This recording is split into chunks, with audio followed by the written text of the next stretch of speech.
আমাকে বেঁধে রেখে আমাদের বাসার কাজের মেয়েটার সাথে আমার চোখের সামনে নোংরামি করতে চাইতো আমার স্বামী। আমাদের বিয়ে হয়েছে ৩ বছর। আমার স্বামী স্বনামধন্য একটা বিশ্ববিদ্যালয়ের প্রফেসর। আমাদের বিয়েটা হয় পারিবারিকভাবেই। আমাদের বাসায় ২ জন কাজের লোক ছিল। তার মধ্যে একজন ছিল সুন্দর এবং যুবতী। একদিন রাতে আমি আমার ফুফাতো বোনের বিয়েতে গিয়েছিলাম। সকালে বাসায় আসার পর কাজের মেয়েটা আমার হাত ধরে বলল, "আপু, ভাইয়া কাল রাতে আমাকে কুপ্রস্তাব দিয়েছে।" ওর এই কথা শুনে আমি হতভম্ব হয়ে রইলাম। তখন আমি বললাম, "কি বলছো? ও তোমার গায়ে হাত দিয়েছে?" তখন মেয়েটা আমাকে বলল, "না, না আপু, আমি দরজা বন্ধ করে ঘুমিয়েছিলাম। সে দরজা ধাক্কা দিয়ে বাইরে থেকেই কুপ্রস্তাব দিয়েছিল।" এরপর আমি বললাম, "তুমি এইসব কথা ওর সামনে বসে বলতে পারবে?" তখন মেয়েটা আমাকে জানালো, "হ্যাঁ আপু, পারবো।"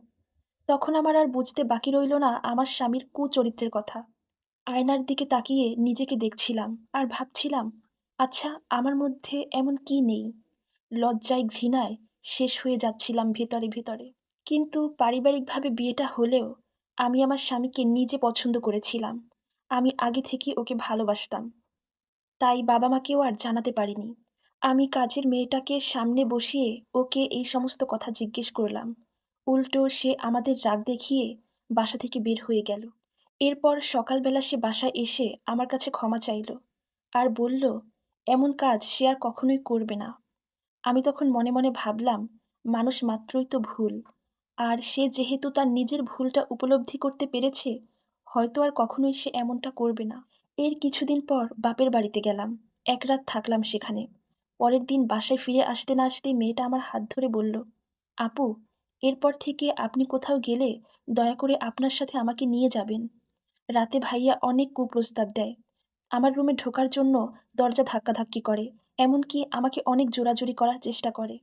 এরপর আমি তাকে আবারও জিজ্ঞেস করলাম, এগুলো সে কেন করছে? সে আমাকে বলছে, সে এর উত্তর দিতে বাধ্য নয়। আমার খুব খারাপ লাগছিল। নিজেকে শেষ করে দিতে মন চাইল। এরপর আমি ভাবতে লাগলাম, এই মেয়েটাকে এই বাসায় রাখলে এই মেয়েটার সর্বনাশ হয়ে যাবে। আর আমাদের সংসারটাও ধীরে ধীরে ভেঙে যাবে। তাই ওকে আমি কাজ থেকে বের করে দেই এবং গ্রাম থেকে একটা সাদামাটা মেয়েকে নিয়ে আসি। কিন্তু এই মেয়েটার সাথেও আমার স্বামী সেম ব্যবহার করল। বিয়ের পর আমি আমার স্বামীকে আমার বাবা-মায়ের কাছে ফেরেশতার মতো একজন মানুষ বানালাম। এখন তার এই চরিত্রের কথা আমি কিভাবে সবাইকে বলবো? এর কিছুদিন পর এই নতুন মেয়েটাও আমাকে জানায়, সে আর এই বাসায় কাজ করবে না। কারণ আমি নাকি রাতে ঘুমিয়ে গেলেই আমার স্বামী ওর রুমে যায় এবং ও দরজা না খুললে অনেক বাজে ভাষায় গালাগালি করে, অনেক বকাঝকা করে। মেয়েটা খুব ভয় পায়। আমি তখন ওই মেয়েটার পায়ে ধরলাম। বললাম, "তুমি প্লিজ এইসব কথা কাউকে বইলো না।" একটা মেয়ে কতটা অসহায় হলে নিজের স্বামীর চরিত্র ঢাকার জন্য কাজের মেয়ের পায়ে পড়ে। খুব কষ্টেই কাটছিল আমার দিনগুলো। এরপর আস্তে আস্তে আমি আমার স্বামীর ফোন সার্চ করতে থাকতাম। কারণ আমি ভাবতাম, যেই মানুষটা তার বাসার কাজের মেয়েদেরকেই ছাড়ে না, সে কি করে বাইরের সুন্দরী মেয়েদেরকে ছাড়বে? এরপর হঠাৎ একদিন মাঝরাতে আমার ঘুম ভেঙে যায়। দেখলাম আমার স্বামী আমার পাশে নেই। তখন আমি খাট থেকে উঠে রুম থেকে বের হয়ে গেস্ট রুমের সামনে গেলাম। তখন আমি দেখলাম আমার স্বামী অন্য একটা মেয়ের সাথে রোমান্টিকতায় ব্যস্ত। এবং তখন আমি দাঁড়িয়ে থেকে তাদের সমস্ত কথা শুনলাম। কথা শেষ হওয়ার পরে আমি হঠাৎ বলে উঠলাম, "শেষ? তাহলে চলো এবার গিয়ে ঘুমাই।"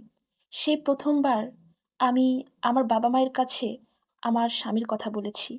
এখন আমি আমার বাবার বাড়িতেই আছি। ওই মানুষটা আমার কাছে অনেকবার ক্ষমা চেয়েছে।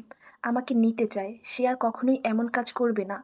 কিন্তু তার উপর আমার ঘৃণা জমে গেছে। তার সাথে সংসার করতে আমার আর মন চায় না। আমার এখন কি করা উচিত? আপনারা পরামর্শ দিয়ে সাহায্য করবেন। সো ভিউয়ার্স, এই স্টোরিটা একটা আপুর জীবন থেকে নেয়া। ধন্যবাদ।